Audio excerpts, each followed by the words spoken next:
आज की क्लास में हम बात करने वाले हैं एडवांस फीचर्स में। आज मैं आपको बताने जा रहा हूँ auto text, symbol, columns and section break.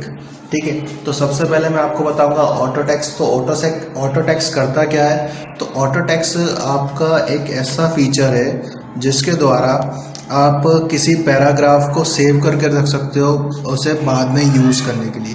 अब कैसे करोगे तो वो मैं आपको बता देता हूँ। तो इसके लिए आपको करना क्या है, सिंपली आपको MS वर्ड में MS वर्ड में आपको जाना है। तो यहाँ पे आपको मिलेगा इंसर्ट। ठीक है, इंसर्ट मेन्यू के अंदर आपको यहाँ मिलेगा क्लिप आर्ट। ठीक है, तो क्विक पार्ट में आपको जाना है यहाँ पर। ठीक है, क्विक पार्ट के अंदर आपको मिल जाएगा ऑटो टेक्स्ट। ठीक है, तो ये मैं आपको बता देता हूँ कैसे करना है। तो सिंपली मैंने क्या करा है, यहाँ पे ये जो फर्स्ट वाला जो पैराग्राफ था, यहाँ मैं गया क्विक पार्ट में, और यहाँ पे मैंने ऑटो टेक्स्ट में गया और यहाँ पे बोला save selection to auto text gallery.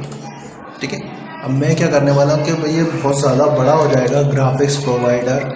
तो मैंने सिंपली क्या करा, यहाँ पे ग्राफ कर दिया।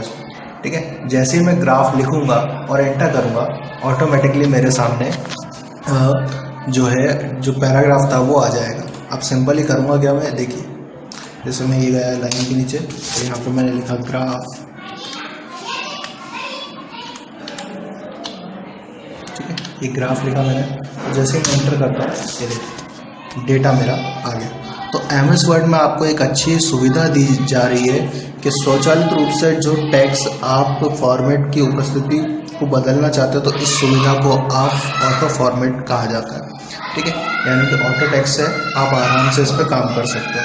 तो सिंपली ऑटो टेक्स्ट कुछ इस तरीके से काम करता है। नेक्स्ट मैं आपको ऑप्शन बताने जा रहा हूँ जो कि रहेगा सिम्बॉल्स।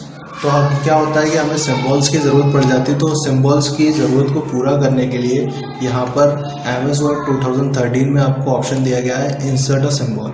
ठीक है, अब अगर आपको लगता है कि नहीं भी इस सिम्बॉल से मेरा कुछ नहीं होने वाला, तो मैं यहाँ पर मोर सिम्बॉल्स में चले जाता हूँ। तो यहाँ पे आपको जितने सिम्बॉल्स चाहिए उतने सिम्बॉल्स आपको यहाँ पे मिल जाएंगे। तो सिंपली मैं जैसे ये इंसर्ट करना चाहता हूँ या फिर यूरो इंसर्ट करना चाहता हूँ तो मैं इंसर्ट कर दूँगा। ठीक है, इंसर्ट करने के बाद आपको क्लोज करना है। देखिए आपका जहाँ पर कर्सर होगा वहाँ पर वो सिंबल ज़रूर आ गया। ये देखिए जैसे कि यहाँ पे ही आ गया है। ठीक है, तो ये कर्सर की जगह पर आ गया है कुछ इस तरीके से। अब मैं आपको बताने जा रहा हूँ नेक्स्ट कॉलम्स।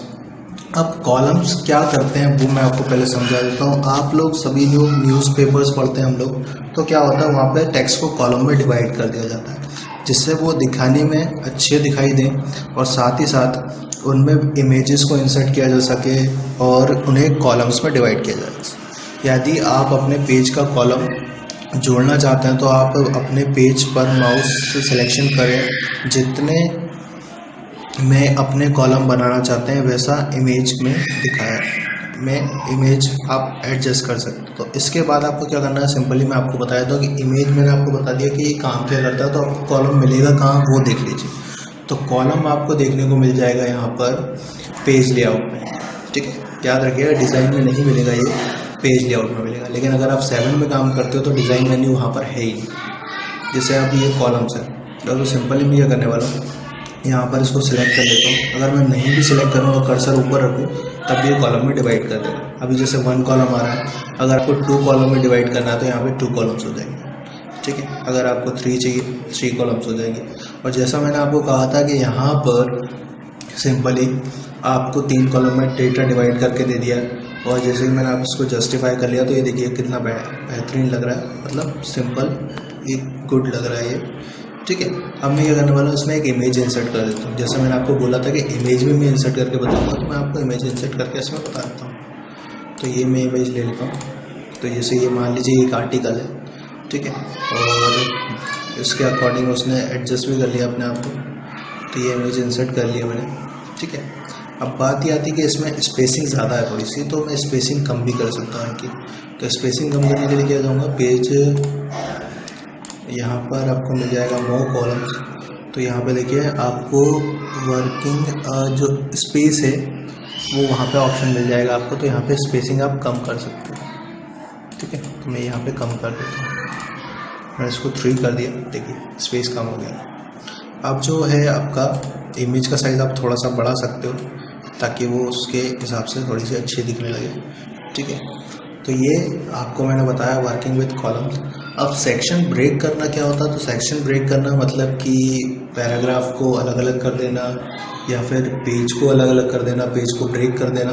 जैसे मान लीजिए मेरा कर्सर यहाँ पे रखा हुआ है, अब मुझे इसको ब्रेक करना है, तो ब्रेक करने का ऑप्शन यहाँ पे आपको मिल जाएगा। जैसे अब मैं क्लिक करूँगा यहाँ पे आएगा पेज ब्रेक करना, तो मैंने यहाँ पे सिंपली क्लिक कर दिया, ये देखिए यहाँ से पेज ब्रेक हो गया। और याद रखिएगा जो कॉलम्स होते हैं पहले यहाँ से कॉलम चलना स्टार्ट करता है, देन इसके बाद यहाँ से चलना स्टार्ट करता है। इसलिए वो जैसे मैंने वहाँ पे यहाँ पर कर्सर रख के ब्रेक किया, जो भी डेटा था वो यहाँ पर आ गया, ठीक है। तो ये जो एरिया आपको दिखाई देता है ये बीच में से ब्रेक किया हुआ है, इसलिए आपको दिखाई दे रहा है, ठीक है। यहीं पर आपको ऑप्शन मिल जाता है नेक्स्ट पेज पे जाने का। तो यहाँ से अभी ऑलरेडी हम नेक्स्ट पेज पे हैं। अगर मैं यहाँ पे कर्सर रखता हूँ और ब्रेक में नेक्स्ट पेज, तो ये देखिए मेरे को नेक्स्ट पेज पे ले जाएगा ये, ठीक है। तो ये कुछ ऑप्शंस मैंने आपको बताए हैं जिसके द्वारा आप क्या कर सकते हो, ऑटो टेक्स्ट कर सकते हो, सिंबल कर सकते हो, कॉलम्स कर सकते हो, सेक्शन ब्रेक कर सकते हो। नेक्स्ट क्लास में मैं आपको इसके आगे बताना सिंपली, यहाँ तक मैंने आपको आज बता दिया।